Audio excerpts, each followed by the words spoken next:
Dump truck haulers, are you tired of trying to navigate this industry alone? Are you tired of feeling like everybody's got their hand in your pocket? Or are you tired of feeling like you do not have enough opportunities for your business? Well, if that's you, the National Dump Truck Association is here to help you. Let us do what we do best so you can do what you do best.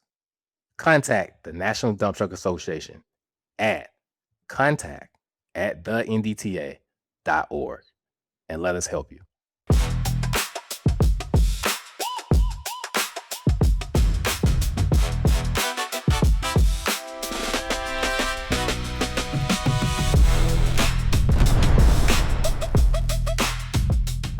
Welcome back, guys, to the Hall Talk with Malcolm Smith, and I'm your host, Malcolm Smith, the CEO of the National Dump Truck Association. And today, guys, we have a special guest, Charles Gracey. And if you don't know who Charles Gracey is, you're gonna know today.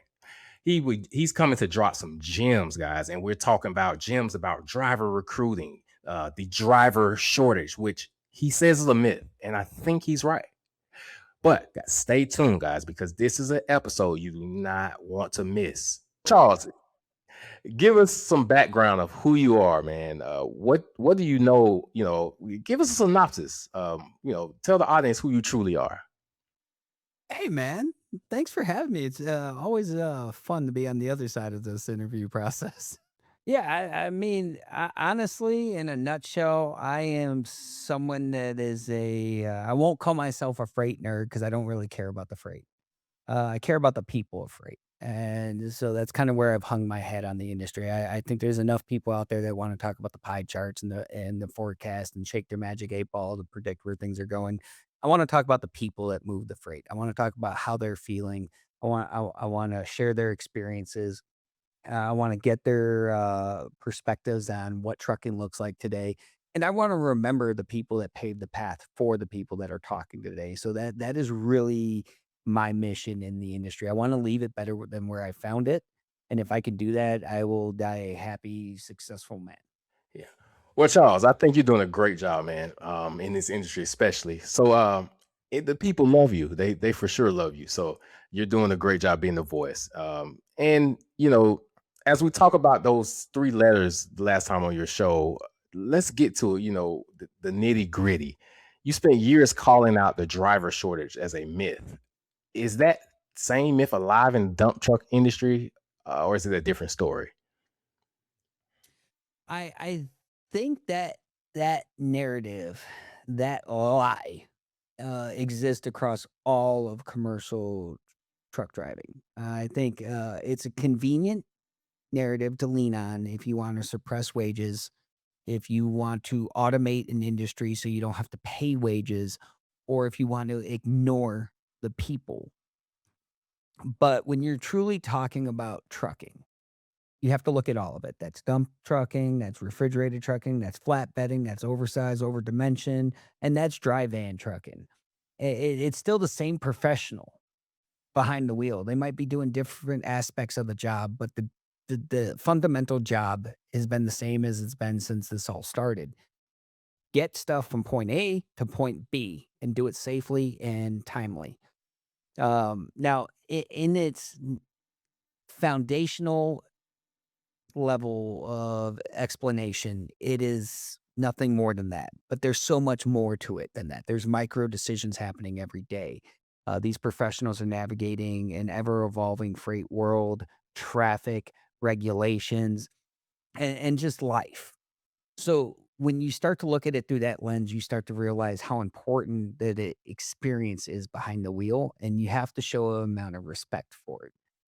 If you're truly respecting it, then that means we need to respectfully look at the wages being paid for these professionals and the working conditions and benefits being offered to these professionals. And if you're honest about your business and you're honest about your offering and your role in the industry, then you need to be honestly looking at these things and saying, how can I be better? And if you think you are the best out there, I challenge you to find a way to be better or come talk to me and I'll pick it apart because there's always ways we could be better. I agree, Charles. And so when you hear operators say we can't find drivers, What do you think they're saying? What is happening when they say that? Oh, they're deflecting. Yeah, they're deflecting. If you say, I can't find drivers, either you don't know what you're doing to find them, and that's okay. Not all of us are great at every aspect of transportation. I was not the guy that wanted to work in safety and defend tickets in court. I was the guy that drove a truck. I was the guy that ran orientations. I was the guy that ran recruiting departments. I was the guy that ran marketing and ran my mouth along the way, which got to be where I'm at now. But like, you need to know what you're doing and you need to own your lane. If you are an owner of a company and you are in need of drivers and you are saying, I can't find them, then you need to one, look at where are you spending your money? Are you spending your money with some worthless source that's promising to fill your trucks, but yet only thing they're doing is filling their pockets? Because if so, stop spending money with them and find different ones, test out different things, talk to different people. Or crazy concept, make your job so attractive to the people in your job that they share their success and others want to join. And it's actually cheaper than spending seven to $10,000 hiring a new driver that's going to churn in 90 days or less. So, Charles, there's a difference in the pitch for dump trucking and OTR, local routes, home every night. Does that change whether this is a job problem the same as it is for long haul? I think local's local, and as somebody that's done both, I've done dump trucking, and I'll tell you, like, it was very appealing to me.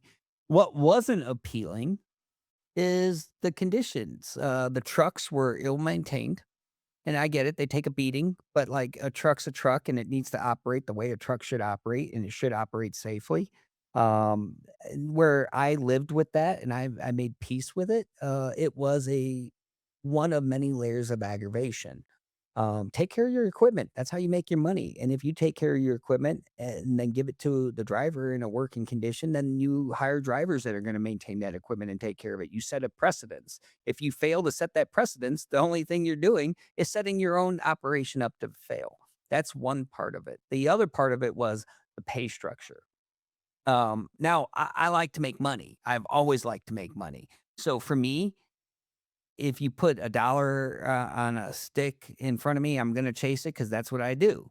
And so, yes, getting paid by the load, it didn't necessarily make me happy, but I was able to control my own success in a lot of regards. Now, the caveat to that is there's many situations where I couldn't control my success. If something that happened at one of the plants, I can't control that, and I was losing money. If traffic was atrocious, oh, wait, I can't control that. I was out of money. So, did I like those scenarios? No. Um, did I understand them? No.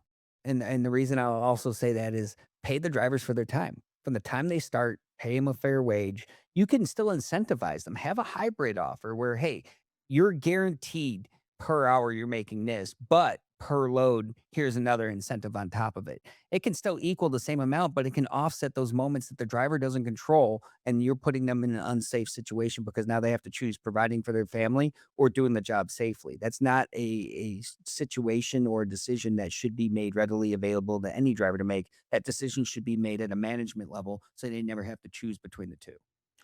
So, I want to pivot for a minute, Charles. You said something very profound. Something about pay structure, by the load, by the ton, you incentivize unsafe drivers. Um, when you do that, they're going to have a hustle about them that's going to make them try to get as many loads. They don't care about safety. Have you seen anything that's been put in place, or have you seen anything that could be put in place that could help with that? Because right now we're getting killed with insurance, and more so than over the road because dump trucking has been showing out the last couple of years for accidents, and we've had material spilled all over the roads. And as you know, we're really heavy as when we're in these dump trucks. So, have you seen anything that has been put in place or could be put in place? You guys call it the same damage, but you guys are local. And that's the thing that people don't. Trucking is plagued with these enigmas that you wonder how some suitor Kai at some point in time decided this was a good idea. Self certification being one of the top ones, but another thing being pay and compensation. And everything has evolved in trucking except that. But when you look at the incentivization for a driver, in this example, dump trucking by the ton or by the load, you're incentivizing them to do as much as possible, which I understand from a business aspect of it. But from a risk profile aspect of it, you're setting your business up to fail. Because now they're going to ignore things that, oh, well, if I get this fixed, it takes time. I'm getting paid by the load or the tonnage. Oh, wait, that doesn't fit into that scale. What's my incentive to care about this? And when you're looking at that from the other side of it, what's their incentive to care about your equipment, to care about your DOT number, to care about your insurance? You've removed that incentive. So that's where looking at something where it's like, hey, you're getting hourly pay for every moment that you're working, but also here's an incentive for every load. You can have a hybrid model and they would be happy with it. I did something when I worked on the carrier side.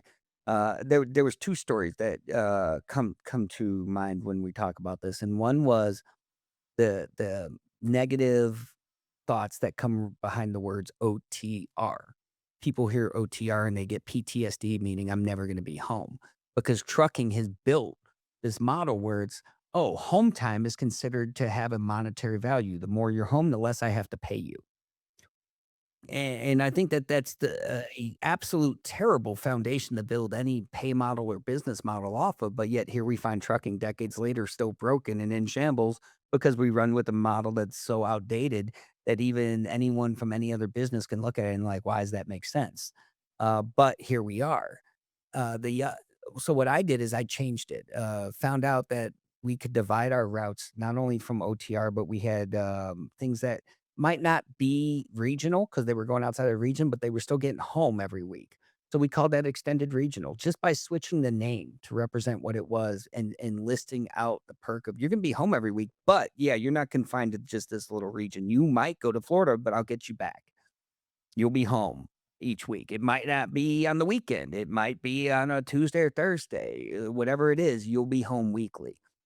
And trying to be understanding that people have lives and life be lifing and they go to work to support their families, which means they need to be able there to be there for their family. With a local job, it's a little different though. With a local job, they're home, but local drivers work harder. And I would argue this, and most drivers will agree with me based on conversations we've had on my shows. Local work is harder than any OTR work I did. There's different types of hard. Yes, it's hard to be away from home. It's hard to miss all those days. But I worked longer days and I had to bump more docks and I had to make more stops and I had to extend my hours um, once a week to that 16-hour rule that plagues local driving. And it always happened on a Friday more often than as a local driver than I ever had to do as an OTR driver. And the caveat to that was when I parked my OTR truck at a truck stop and went off duty, I was off duty. I got to eat, I got to shower, and I got to hang out in my bunk for 10 consecutive hours. With a local driver, they have to commute to and from the work site or wherever the truck is at. And then they still have to, oh, wait, that's right. They're going home to those families. And as much of a blessing as that is, life be life. And you're there, you're present, which means you have to be present. The kids are still going to need something. The spouses are still going to need something. And you're home. So you don't get the excuse to say, I'm not there. So that 10 hours of consecutive rest isn't exactly 10 hours of consecutive rest. Just in commuting, shit, shower, shave, and sleeping, it turns into 6 hours. So I got less rest and less money to be a local driver, and I think a lot of people fail to understand that properly. And Charles, what you're saying is so true, man. I know guys in this industry, they do 3 back-to-backs. I mean, I'm talking about they may get off at 5, go to the next site, take a nap for 2 hours, and be back up at 7 to go all the way to the next morning. And, they have these bench seats in their truck, allow them to lay down. It spreads across, the cab. And, they're trying to do that because they're trying to make as much money as they can, but they're putting their health at risk, man, their safety at risk, the company, whoever they're driving for, at risk. And it's not worth it. That's just how I see it. And you're so spot on with that. But the next question I want to go back to the driver shortage. If the industry stopped calling it a driver shortage tomorrow, what actually is it? And how do you think that changes the conversation? Oh, easy. This is the easiest. This is perfect setup. It's a shortage of jobs worth of shit. Like, if your job pays, if your job makes me wanna show up and come to work, if I feel like I'm part of a team, if I have good benefits, I want to go there. How do I know this? Well, because 'cause I'm working in one of those jobs right now. I love coming to work, advocating for the industry. I love showing up, and I love it so much I don't consider it work. So what happens? I don't shut it off. I'm doing it all the time. I live this job. I breathe this job. I bleed this job. It is me. And I think people need to understand how the human mind works. Make it worth showing up for.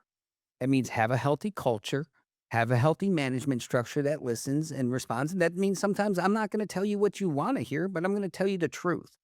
That means having pay that corresponds with the professionalism being asked and being fair with the distribution of the pay. You don't, as a business, get to pass your risks on to me, the employee. That's part of business. It's the cost of doing business. You want your name on the door. This is the cost of doing business. That means that if it comes down to you making money or me making money on a bad week, I should come first as the employee because I'm doing the job. All right, Charles. So where do you see good people bail on this industry? And why do you see them bail? Even if they're, leaving for over the road or dump trucking. That's a great question, and I will counter it with I don't think that they're bailing on the industry. I think the industry is bailed on them.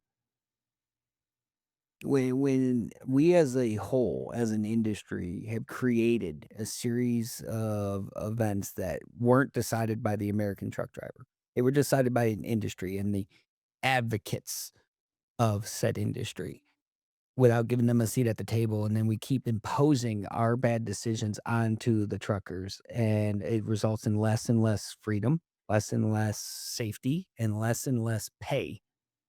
That's not them turning their back on us. That's us turning our back on them and them responding accordingly like any reasonable person would. So do you think pay transparency is a big factor or a lack of it and why drivers don't stick around? I think pay transparency is a big factor, but I think even the mediocre fixes that people put in place have created bigger loopholes. So some states have launched pay transparency where you have to divulge in your advertising what the job pays. You know how carriers have responded to this? The same sleazy way I would imagine them to respond to this.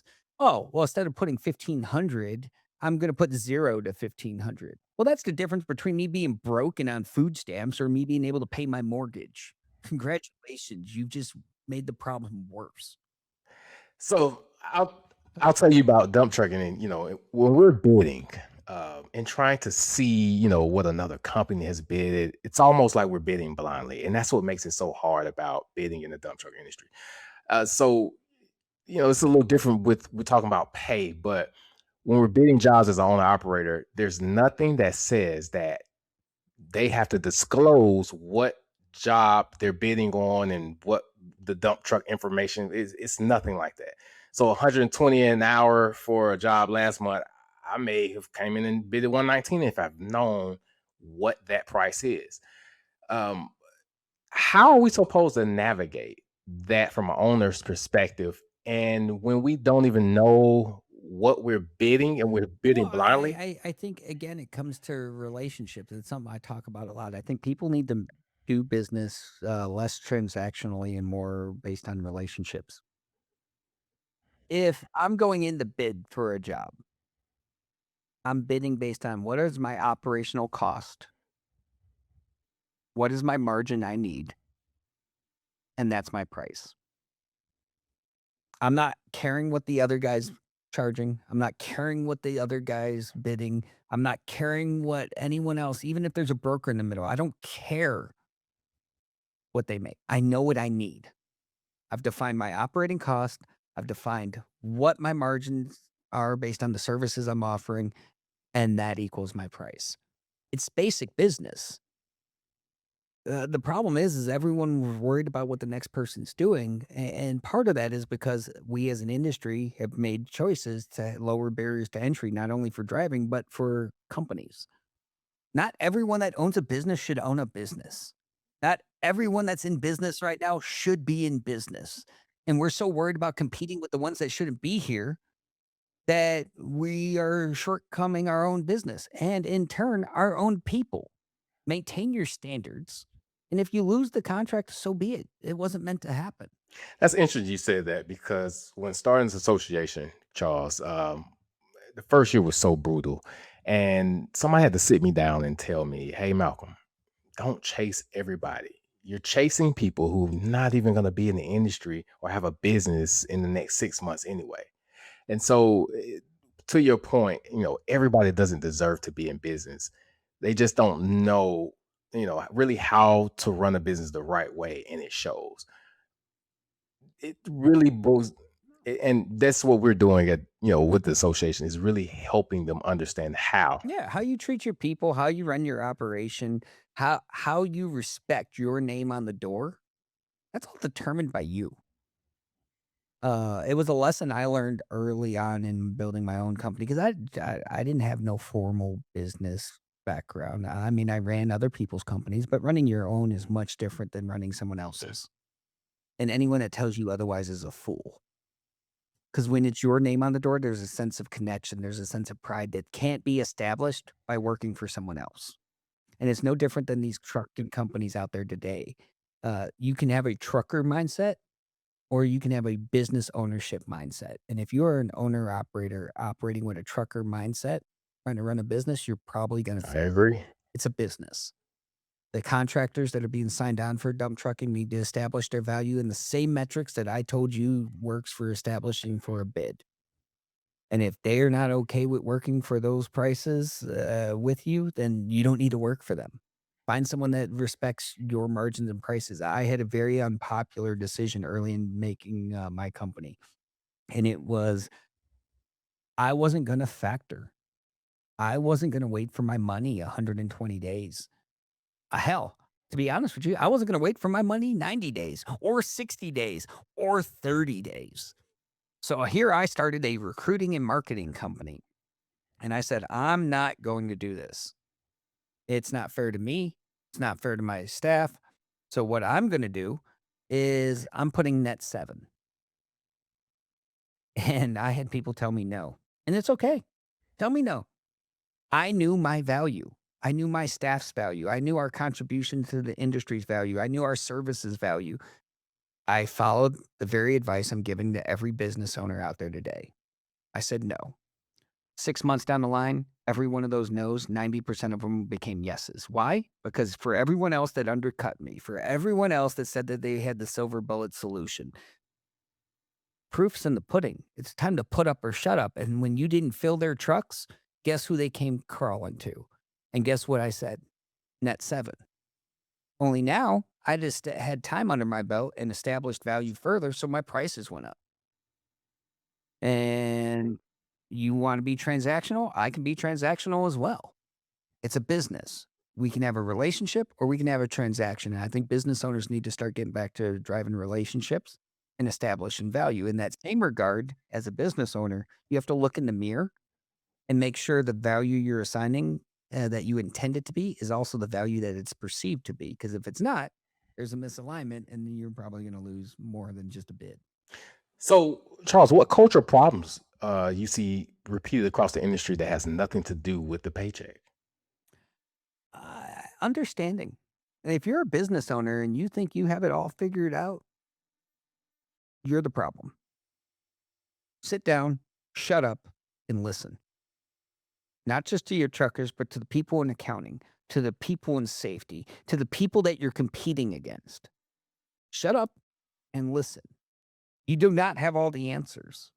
You will not have all the answers. And the day you think you have all the answers, you've become your own greatest liability. All right, so Charles, there was a case that dropped on 60 Minutes, and I know this is not social media per se, but it was, on TV talking about the brokers and the things they've been doing in the industry. From what you've seen on social media, how has it reshaped how the public sees the trucking industry? Everyone's a trucking expert now. Yeah. Uh, yeah. Yeah. So it's a catch 22. One of the biggest hindrances from doing trucking, especially long haul trucking, was remaining connected. Drivers used to travel this country with a bag full of quarters, looking for a payphone. Operations used to be ran by T cards, giving drivers assigned areas to find a payphone and check in. Now we have social media. We are more connected than we've ever been, and we are more distant from the truth than we've ever been. And part of that is barriers to entry. You just because you see it doesn't mean it's true. Just because you hear it doesn't mean it's true. You still have to do your due diligence. When that 60-minute special came out, it did a lot of good because it raised a lot of awareness for something that truckers have been saying for decades. None of these problems that came out in the news recently are new to trucking. They're just new to the general public. They might even be new to the administration, who had turned a blind eye over the past decade. But with social media also comes a sense of responsibility if you're in trucking. If you're a company owner and you're doing the Van Dam splits on top of your trailers, trying to make the cool social media post that's going to bring drivers in, cool. Next time one of your drivers stands on top of that trailer and does that and falls and breaks their leg, guess what? You have to hold that up in court. You set the precedent. Congratulations, you win the dumbest person owning a business award. Um, on the other side of that, you can choose to use it for good. You can choose to use it for education and awareness, for advocacy. And I think that that's where it's hard because there's caveats to everything nowadays. Everything you say has to be defensible in court if you're a business owner.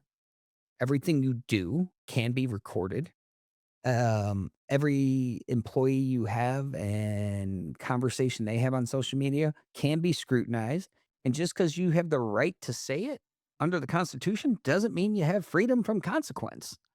These are all truths that have been tested over the last several years, and people have truly had a FAFO moment. But you also have the defining moment to communicate your culture across the masses, communicate a message that'll resonate with your intended audience rather than just for clicks and impressions. If you're chasing clicks and impressions, you're going to build what you build and you're going to get what you get. If you're trying to create an echo chamber, you can certainly do that. But if you're trying to have people resonate with your message, then put out an authentic message. Have an authentic conversation. And those that it resonates with will follow you, will like you, will engage with you. And now you've got something that money can't buy, authenticity. So, Charles, you're the CEO of the Broker Carry Summit while still hosting Trucking Sense and Brake Check. Busy man. What's a complaint you hear over and over and over across the industry that never seems to get fixed? It's a buzzword too. It's transparency. Everyone wants to use it, but nobody wants to actually do it. And I mean it goes across all aspects of life, but especially in this industry. Be transparent with your business. Be transparent with your expectations. Be transparent with what you need. Be transparent with what you offer. Be transparent with your views. Too many companies are scared to say the quiet parts out loud. But if you say the quiet parts out loud that represent your culture and your management style, yeah, it might alienate a couple people that don't agree with you. That's okay. But it will also attract those that agree with you. And so yeah. So like recruiting posters and stuff like that. I'll use that as an example because it's close to home for me. Everyone wants to post the best parts of their job. Well, cool. That's great. You told me all the wonderful Instagram moments of your job. What about the stuff that doesn't wind up on Instagram? What about the shitty moments? What about the things that, hey, they exist? We can both acknowledge they exist. They exist for a reason. I might not agree with your reason why it exists, but now you've had that conversation with me. It's in my list of expectations of the job. So that's what we've set out to do at the Broker Carry Summit is to have those hard conversations, but also to connect people. You know, when the Broker Care Summit started, I wasn't there. It started out as a bad idea on a napkin at a bar, and then it turned into a group of people getting together, and when I first heard about it, I was already in the media side of things, and they're like, "We wanna invite you," and I'm like, "What is this?" They're like, "It's the broker carrier summit. We bring brokers and carriers together," and I'm like, "Is it the beginning of a bad bar joke?" Uh, I went. I was intrigued. At that best, I was gonna have a great time. At worst, I had great content. Either way, it was gonna be great. I was expecting, like every conference, there's gonna be an introduction to alcohol in the evening, and this was gonna be a catastrophe, and I wanted to be there to capture it. That's not what I found. What I found is no booths. What I found was situations that were purposefully and intentionally set up to promote conversations. And out of those conversations came understanding, and out of that understanding came deals. I watched deals, $1,000,000 deals being signed on site. You removed all the fluff. Why make companies participate and spend tens and tens of thousands of dollars to have a booth that nobody gives a shit about? Why make them do any of that when they can come and they can network? They can form meaningful relationships. They can have conversations. They can have a safe space to ask a broker why certain things exist. And the broker can ask the carrier why certain things are done in a certain way. And then they can say, well, hey, I see your view. You see my view. Now that we all have perspective, how do we fix it? And it's now since evolved where there's more carriers than ever. There's more brokers than ever. Now we got shippers there. We got regulators there. And we got solution-based companies, tech companies, and vendors there. So the conversations have expanded, and they further developed into more touch points for opportunity. And that's probably one of the more exciting things I've seen in the industry. Could you see it working in the dump truck industry?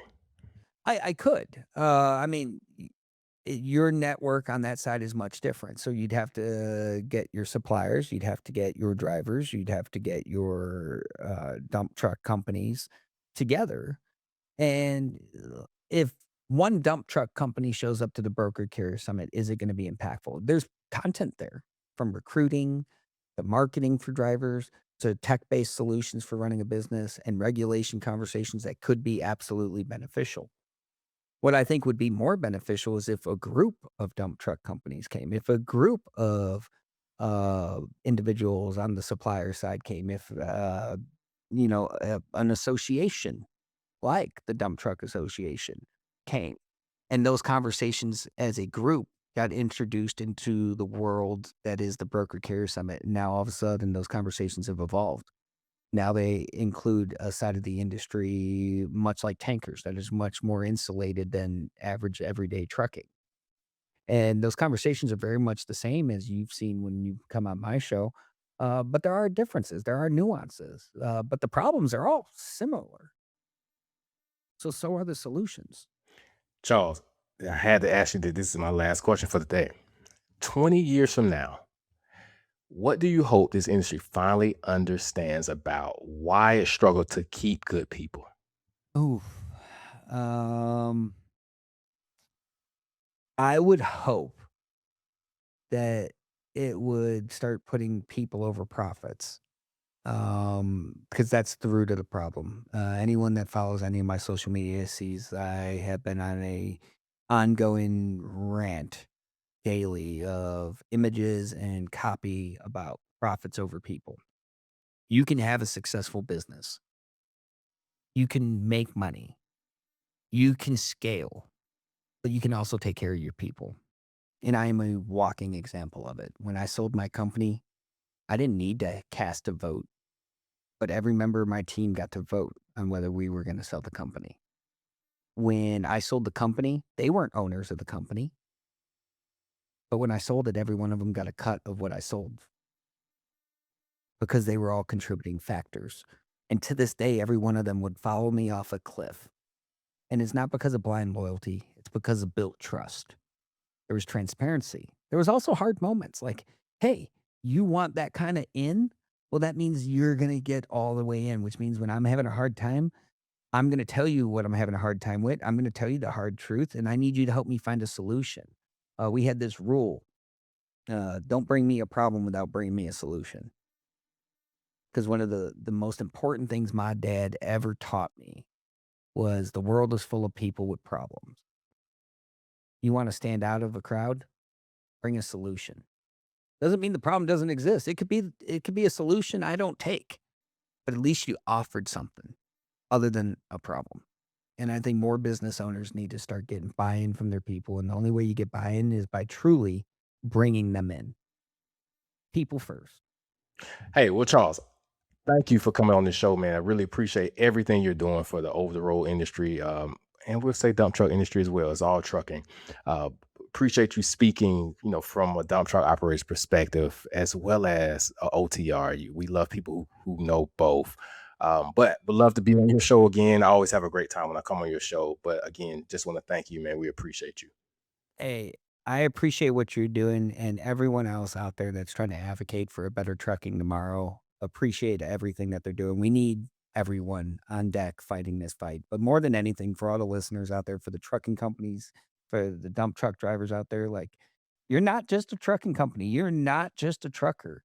You're not the bottom of the barrel. You matter. Your opinion matters. And we have to start banding together and sounding off and fighting for each other. I agree, man. I definitely agree.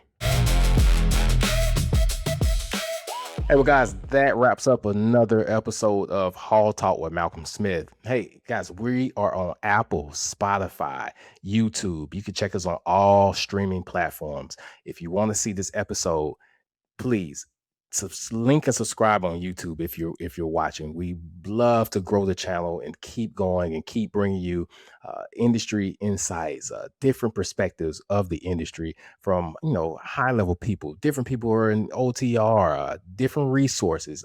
Also, we will start bringing other haulers on so you can hear their journeys. Maybe it's a story that you want to hear that may push you over that next hump of getting to that goal that you want. But guys, follow us on YouTube. You can listen on Spotify, Apple. Malcolm Smith, Hall Talk. I'm out.